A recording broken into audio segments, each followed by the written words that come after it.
Pak Prayitno, Kepala BPBD Purbalingga. Selamat siang, Pak Prayitno. Selamat siang, Mbak. Oke, Pak Prayitno, saat ini sudah ditemukan, kami ingin tahu kondisi terbaru dari pendaki tersebut seperti apa, Pak? Apakah kondisinya sehat ataupun ada luka-luka? Oh, ya, terima kasih, Mbak. Tio yang pendaki dinyatakan hilang sejak hari Minggu, tadi pagi dari rumah sakit sudah boleh pulang oleh pihak rumah sakit dari Bogosari ya. Jadi kondisinya tadi pagi sudah fit, walaupun di beberapa tangan itu masih kelihatan merah-merah, namun itu hanya luka-luka kecil. Namun secara fisik tadi dari tim medis sudah menyatakan kalau Tio sudah sehat dan boleh pulang kembali itu, Mbak. Oke, Pak Prayitno, laporan awal ditemukan sebelum akhirnya ditemukan begitu korban ini seperti apa, Pak? Apakah memang ada laporan dari para pendaki yang lain atau seperti apa?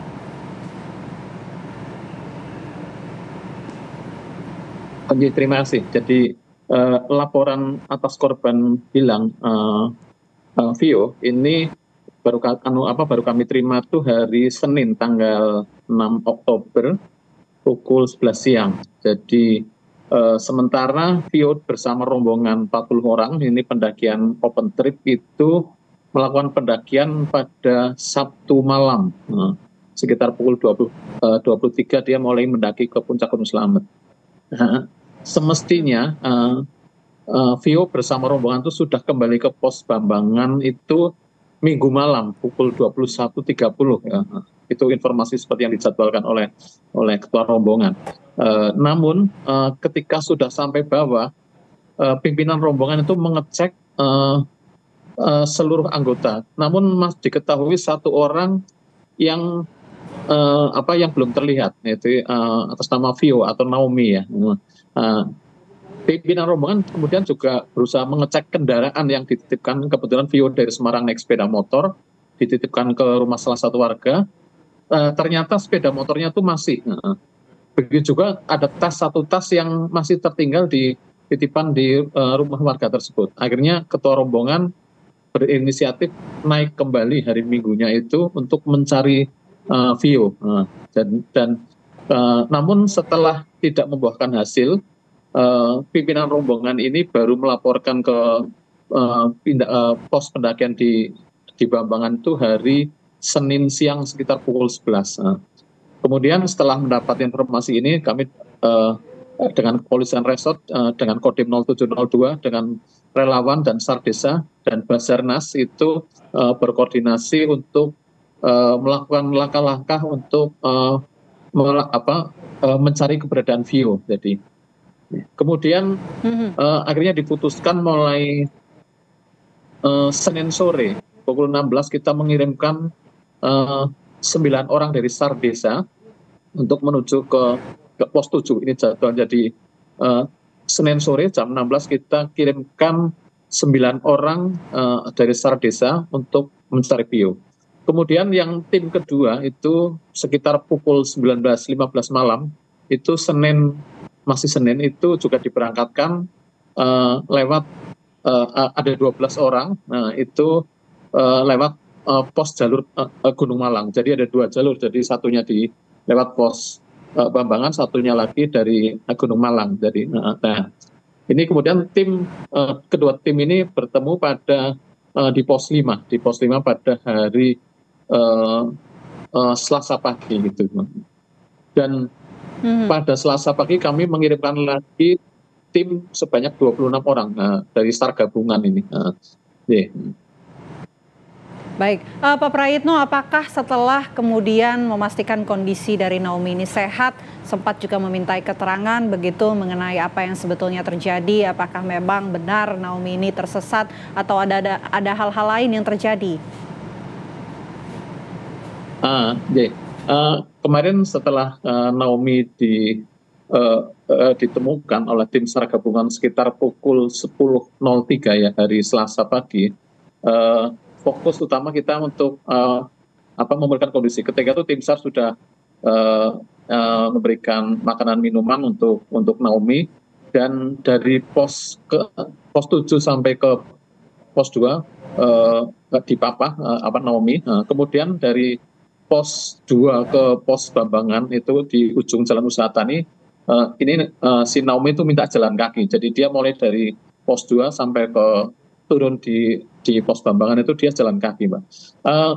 Dari keterangan yang kami mintai, keterangan dari ketua tim rombongannya, memang itu mulai terpisah itu di saat di hari Minggu malam, Jadi dia terpisah dari rombongan. Oke, Pak, untuk korban sendiri saat ini kondisinya seperti apa, Pak?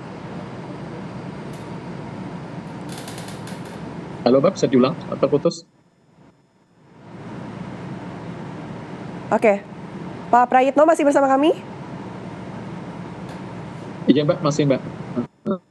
Oke, Pak Prayitno, untuk lokasi pendakian saat ini apakah kemudian akan ditutup untuk sementara waktu atau sudah kembali normal lagi?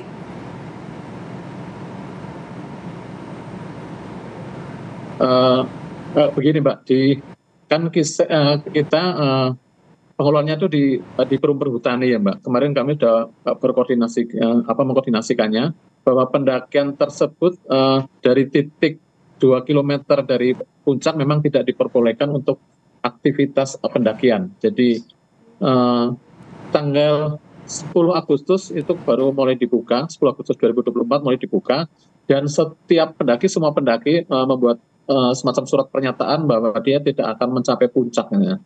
Nah, ini mungkin yang pengawasannya masih perlu diintensifkan, karena begitu sudah sampai puncak ini pendaki sampai sudah di pos 7 atau ini pendaki biasanya pengen sampai ke pos puncak di pos 9. Nah, ini kami belum mengambil keputusan karena ini ranahnya di Perum Perhutani, Mbak, yang akan menutup atau tetap membuka jalur pendakian ini. Oke, adakah mungkin antisipasi yang ingin disampaikan Pak Prayitno begitu untuk para masyarakat ataupun pendaki lainnya agar hal ini tidak terjadi lagi?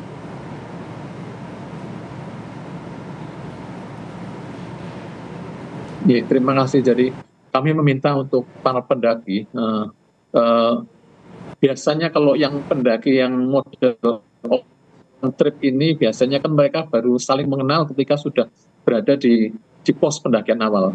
Seperti yang kemarin informasi yang kami dapatkan, dari 40 orang ini itu berasal dari berbagai kota. Jadi kemungkinan juga tidak ada yang saling mengenal. Jadi berkenalannya ketika sudah sampai. Dan kami minta mungkin untuk pengendali yang open trip ini menyiapkan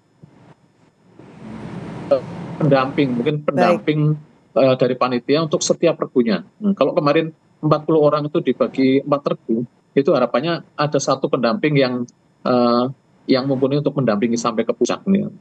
Ya. Dan mungkin kami tambahkan juga, Mbak, jadi para pendaki juga kami. Ya. Oke, terima kasih Pak Prayitno, Kepala BPBD Purbalingga sudah berbagi informasi bergabung bersama kami di Apa Kabar Indonesia Siang. Selamat siang.